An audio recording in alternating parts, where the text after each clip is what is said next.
In our modern world, constant connection seems to be the norm. Instant messages, social media, and conversations flow freely at any hour. Yet, a troubling paradox emerges. A growing number of studies indicate that more individuals than ever report feeling profoundly lonely, isolated, and disconnected. But there's an intriguing twist to this story. While some lament their solitude, others have made a radically different choice.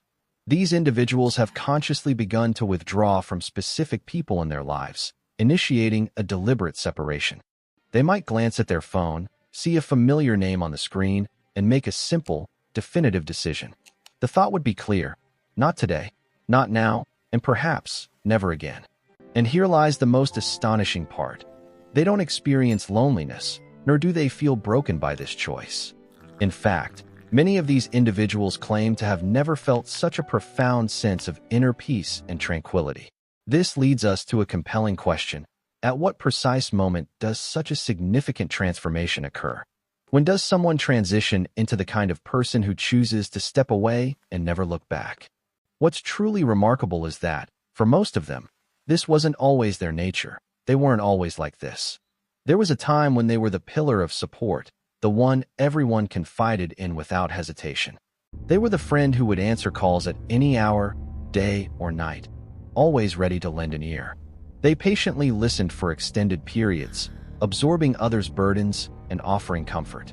They were the tireless peacemaker, constantly striving to maintain harmony and resolve conflicts among their loved ones. Today, however, that selfless disposition has vanished, perhaps never to return.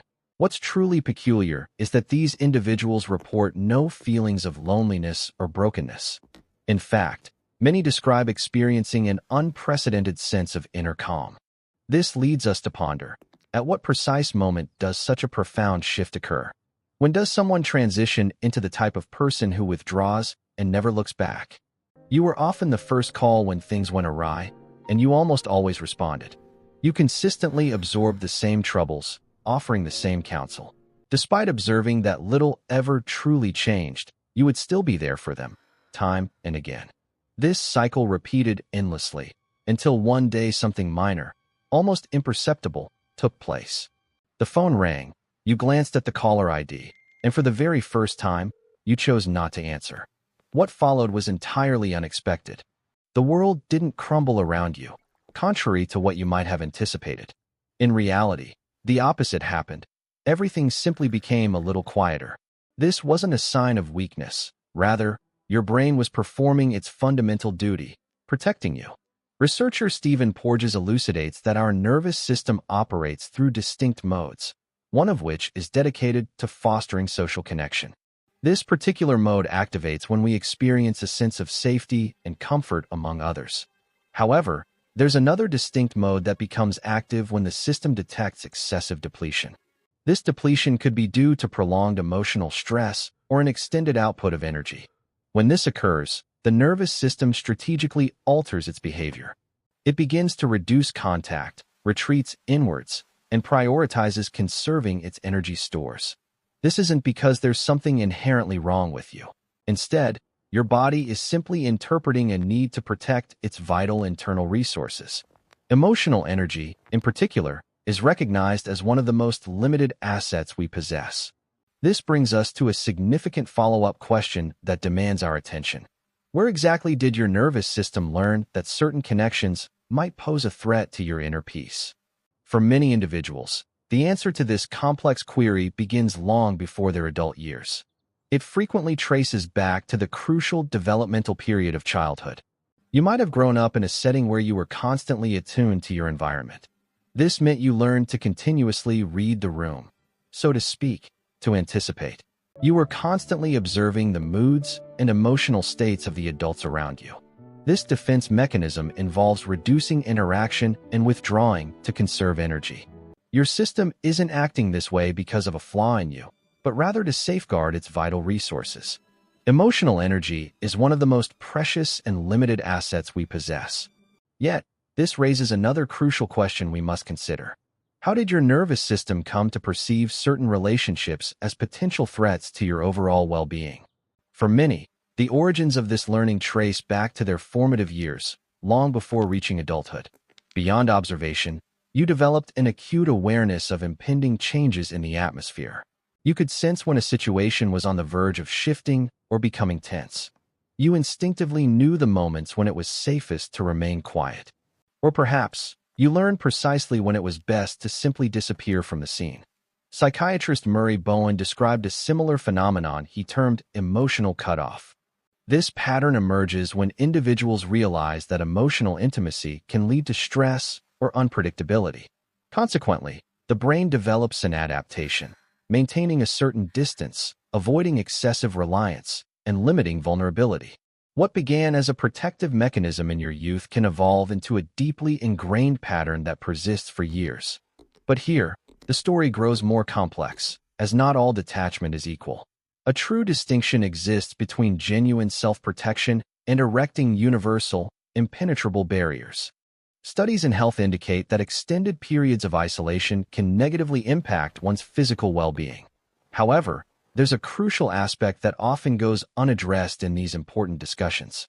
Being in the company of unsuitable individuals can prove equally detrimental, if not more so, to your health.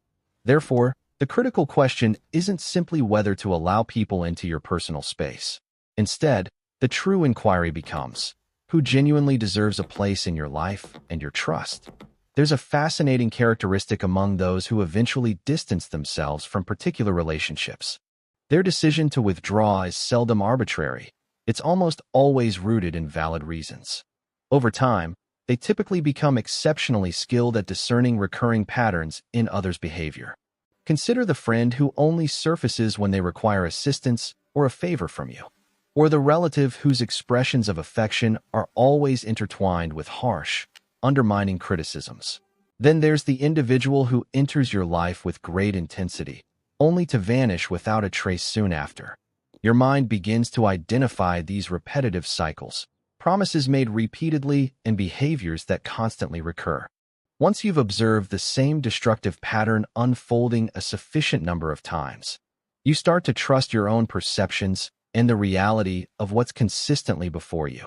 This growing conviction, built on repeated observations, becomes a reliable guide for future interactions. Recent studies have uncovered a fascinating correlation in human behavior.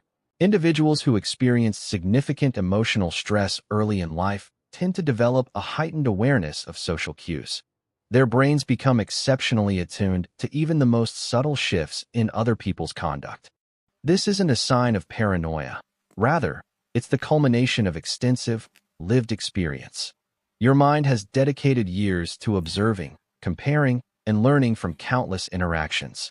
This process gradually hones what can only be described as an intrinsic warning system. Consequently, when this internal system signals that a particular relationship is likely to be emotionally exhausting, many individuals learn to pay close attention to that crucial inner signal and act upon it. Society often resorts to terms like antisocial or isolated to characterize those who distance themselves from others. However, these labels frequently carry an implicit assumption about our desires. They presume that we should inherently desire more connections, more people, and more social interaction.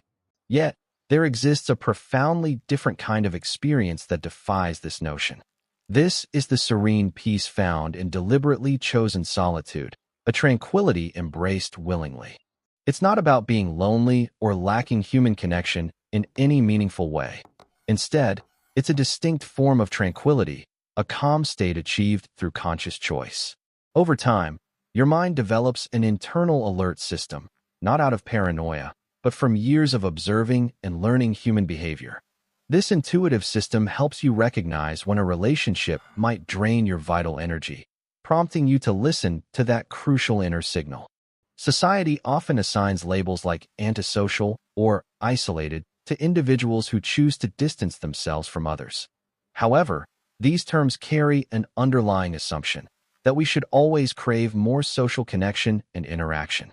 Yet, a different experience exists, offering a profound sense of calm by creating a personal sanctuary where your mind can genuinely find rest. In this peaceful space, phone calls become less frequent, unnecessary conflicts diminish, and emotional noise fades away. Many people unexpectedly discover a deep sense of peace within this newly found silence and quietude. Those who don't grasp this process often mistakenly believe you're retreating or running away from something. Yet, the truth is frequently quite the opposite of an escape or avoidance. You aren't fleeing from anything. Instead, you are deliberately moving towards something better for yourself. You're approaching a more tranquil existence, fostering more authentic relationships, and becoming a version of yourself that isn't perpetually exhausted. If you've ever questioned your own integrity for stepping back from certain individuals, then truly consider this. You are not emotionally cold, nor are you incapable of love, and you certainly aren't a person devoid of feelings. Instead, you are someone who has assimilated a profoundly important realization about your well-being. That realization is, not everyone is entitled to your precious energy, and choosing to safeguard your inner peace might be one of the most vital decisions you make. Those who don't grasp this journey often assume you're simply running away from things. Yet, the truth is frequently the opposite. You're not retreating, but rather moving forward. You are progressing towards a more serene existence, cultivating more genuine connections. This path leads you to an iteration of yourself that isn't perpetually drained of energy. If you've ever questioned your character for distancing yourself from certain individuals, consider this carefully. On the contrary, you are an individual who has absorbed a profoundly significant lesson. Not everyone is inherently entitled to receive access to your valuable energy and inner resources. The choice to safeguard your personal peace might just be one of the quietest, yet most courageous, acts. A renowned study, conducted by Harvard University for over 70 years, explores human happiness. One of its principal findings, after decades of research, is remarkably straightforward and clear. It's not the sheer number of people in your life that holds the greatest significance. Instead, the true measure lies in the quality and depth of those connections. So, if your social circle is modest, yet consists of individuals who genuinely respect you and offer unwavering support when it truly matters, then rest assured, you are not failing. You are likely making all the right choices for your well-being.